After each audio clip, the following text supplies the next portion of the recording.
జీ5 app download చేసుకుని పూర్తి ఎపిసోడ్లని ఉచితంగా చూడండి. సర్లేండి, అమ్మాయి రావడానికి టైం పట్టేటట్టుంది. అవతల నాకు చాలా పనులున్నాయి, నేను వెళ్ళాలి.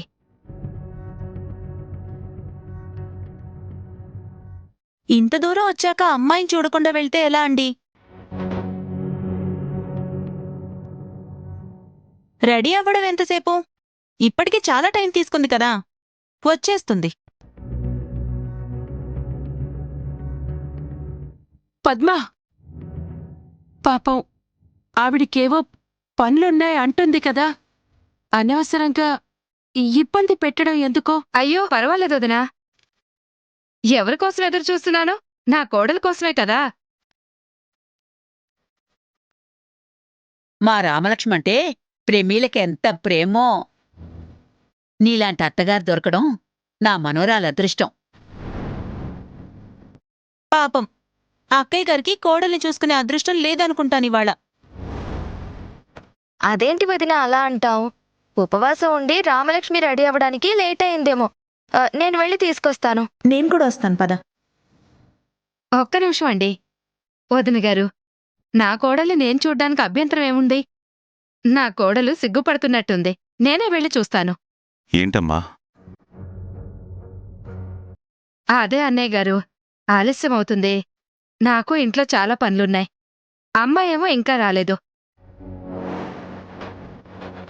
లోపల రెడీ అవుతున్నట్టుంది, నేనే వెళ్ళి చూస్తాను. అక్కడే 2 మాటలు మాట్లాడేసి వెళ్తాను. అది కాదమ్మా, తనకు కాబోయే అత్తగారు మీరు. తనని చూడ్డానికి మీరు వెళ్ళడమేంటి? అయ్యో అదేంటి అన్నయ్య గారు, నా ఇంటి కోడలంటే నాకు కూతురు అన్నట్టే కదా. నేనే స్వయంగా వెళ్ళి పలకరిస్తే తప్పేంటి చెప్పండి. వెళ్ళండి. వదినా, గదిలో మంచం సామాన్లు తప్ప ఇంకెవ్వరూ లేరు. ఇప్పుడు ప్రమీళ వెళ్ళిందంటే అవన్నీ చూసి షాక్ అవుతుందేమో. ఆ కోపంలో అవన్నీ ఇసిరేస్తుందా ఏంటి?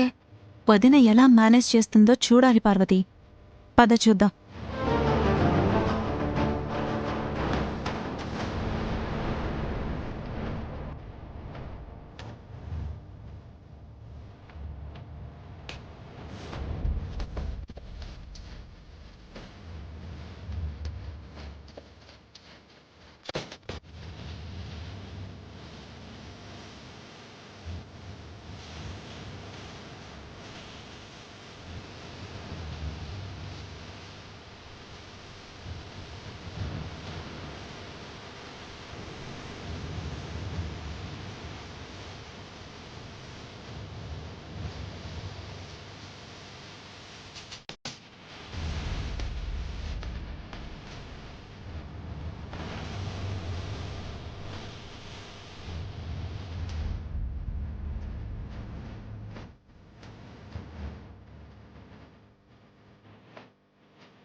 జీ5 యాప్ డౌన్లోడ్ చేసి అన్ని ఎపిసోడ్స్ పూర్తి ఉచితంగా చూడండి.